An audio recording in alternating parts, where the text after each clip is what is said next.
Hey guys, मैं हूं विवेक गौड़, आपका कूल फिजिकल थेरेपिस्ट। दोस्तों, आज के वीडियो में हम बात कर रहे हैं रिस्ट और हैंड में होने वाले अर्थराइटिस के बारे में।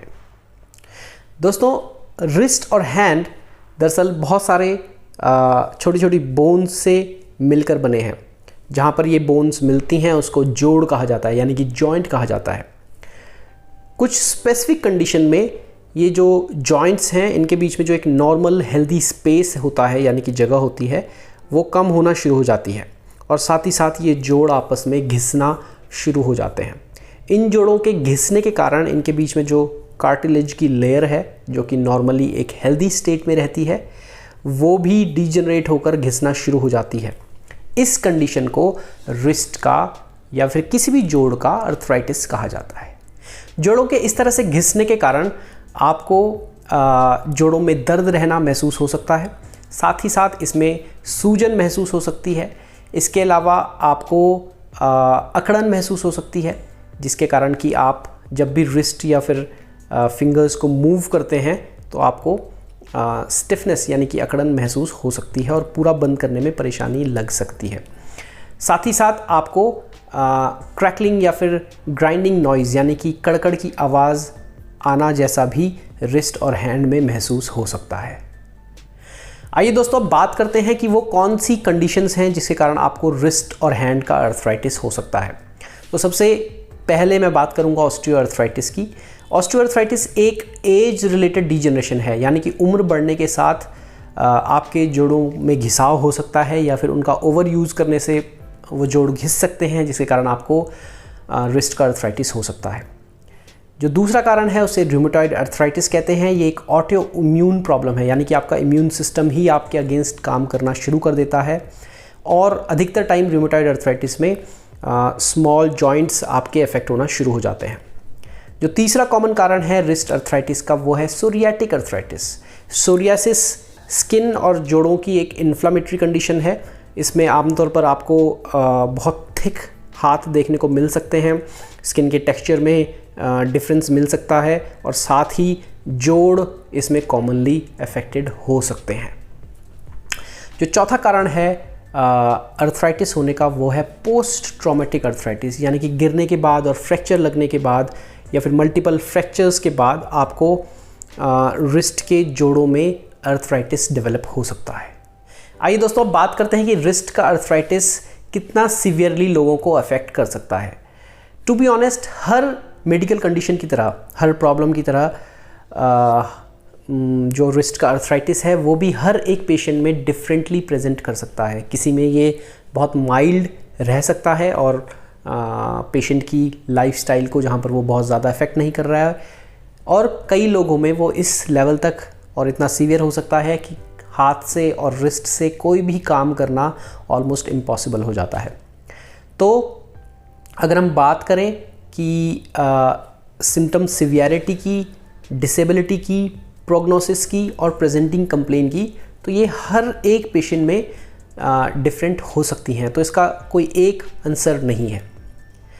आइए बात करते हैं सिम्टम्स के बारे में। तो सिम्टम्स हो सकते हैं कि माइल्ड सिम्टम पेशेंट को हों, जैसे कि दरवाजे की नॉब घुमाना यानी कि डोर नॉब घुमाने में, क्रिकेट का बैट पकड़ने में, डब्बे के ढक्कन खोलने में आपको परेशानी हो सकती है। साथ ही पूरी रिस्ट में और हैंड में स्टिफनेस भी फील होती है। मॉडरेट सिम्टम्स जिन लोगों के होते हैं, आमतौर पे उनको दर्द आता जाता है, हर टाइम नहीं बना रहता, लेकिन साथ में सूजन रहती है। कोई भी मूवमेंट करने पर आमतौर पर दर्द महसूस होता है और साथ ही साथ रिस्ट की एक्टिविटीज़, स्पेशली जिसमें कि आपको ग्रिप बनानी है, चीज़ें पकड़नी हैं, वो धीरे धीरे डिफ़िकल्ट होनी शुरू हो जाती हैं। अब अगर हम बात करें सीवियर प्रॉब्लम की, तो हो सकता है कि जिन लोगों को सीवियर प्रॉब्लम है उनको हर टाइम रिस्ट में पेन रहे, हर किसी एक्टिविटीज़ में या रिस्ट को इस्तेमाल करने में दर्द महसूस होता है, और मोस्ट सीवियर केसेस में कई तरह की डिफॉर्मिटीज़ रिस्ट की देखने को मिल सकती हैं। तो दोस्तों, आइए बात करते हैं कि मैं कैसे आपको आपके रिस्ट पेन में हेल्प कर सकता हूं। जब भी आप लोग मुझसे बात करते हैं या मुझे मैसेज लिखते हैं या मुझे कंसल्ट करते हैं और अपना अपॉइंटमेंट बुक करते हैं, तो उस दौरान सबसे पहले मैं आपके सिम्टम्स पूछता हूँ, यानी कि आपकी प्रॉब्लम कब शुरू हुई और कैसे शुरू हुई। साथ ही आपकी हिस्ट्री कि क्या आपकी कोई फैमिली हिस्ट्री है रूमेटॉइड अर्थराइटिस की, या किसी और तरह के सोरियाटिक अर्थराइटिस की, या फिर किसी और तरह के सीरोनेगेटिव अर्थराइटिस की।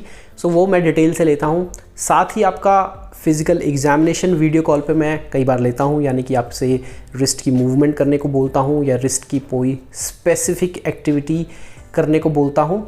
और इसके बाद एक डायग्नोसिस बनाया जाता है जिसके बेसिस पे मैं ये लिखता हूँ कि आपका रिस्ट का अर्थराइटिस या रिस्ट का पेन इस कारण बना हुआ है।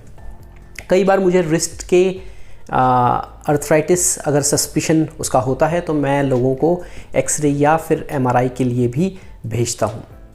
उसके बाद मैं आपको इलाज बताता हूँ। तो चलिए बात करते हैं कि रिस्ट अर्थराइटिस का इलाज क्या है। सबसे पहले मेरी रिकमेंडेशन लोगों को ये होती है कि अगर आपका रिस्ट का अर्थराइटिस आप सस्पेक्ट कर रहे हैं या मैंने उसे डायग्नोज किया है और वो सिम्टम्स आपके बहुत पुराने नहीं हैं, रिसेंटली स्टार्ट हुए हैं कुछ ही हफ्तों या महीनों पहले, तो आमतौर पर मैं अपने पेशेंट्स को आइस पैक का इस्तेमाल करने को बोलता हूँ। वो इसलिए बोलता हूँ कि अगर किसी भी तरह की इन्फ्लामेटरी कंडीशन है तो इन्फ्लामेशन थोड़ा सा नीचे होगा।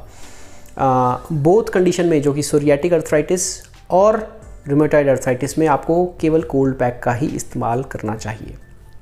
अगर आपकी पेन की प्रॉब्लम कुछ महीनों से लेके या सालों से है तो हो सकता है मैं आपको हीटिंग पैड का इस्तेमाल करने को बोलूँ।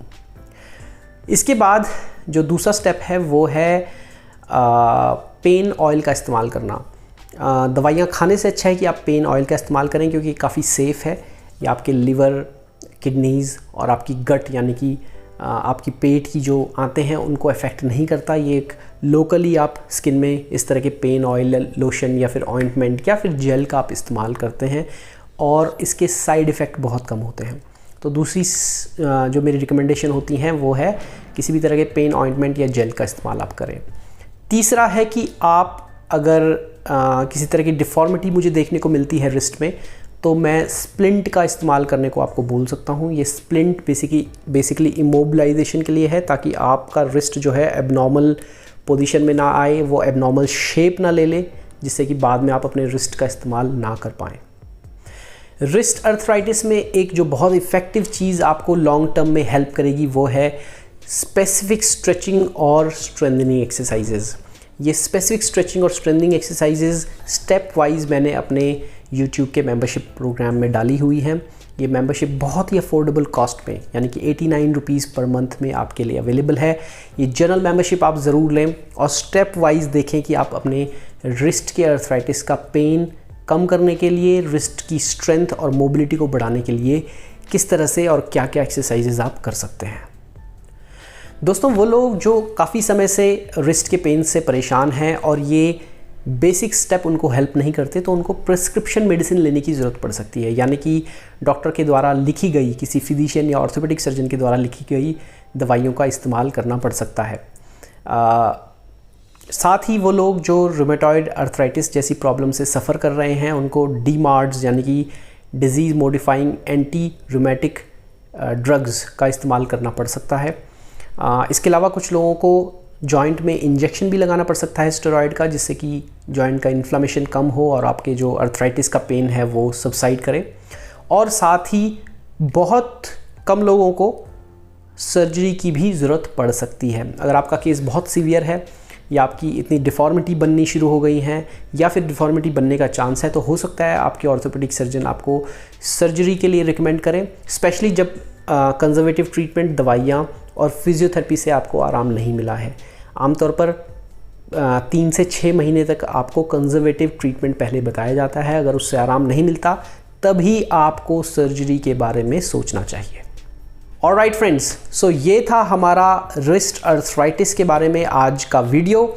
कमेंट में ज़रूर लिख के बताएं कि आपको ये वीडियो कैसा लगा है। कमेंट में मैंने डिस्क्रिप्शन में भी और कमेंट में भी मैंने आपके लिए लिंक छोड़े हुए हैं। उन लिंक का आप इस्तेमाल करें और अपने रिस्ट अर्थराइटिस या रिस्ट पेन को कम करने के लिए आपको वो लिंक काफ़ी हेल्पफुल हो सकते हैं। साथ ही मैं बता चुका हूँ मेंबरशिप आप लोगों के लिए अवेलेबल है। जॉइन बटन दबाकर ओनली ₹89 पर मंथ में आप उस मेंबरशिप का फ़ायदा उठाएं। तो आज के लिए इतना ही। Keep moving, keep fit, stay healthy. मैं हूं विवेक गौड़, आपका cool physical therapist. Bye bye.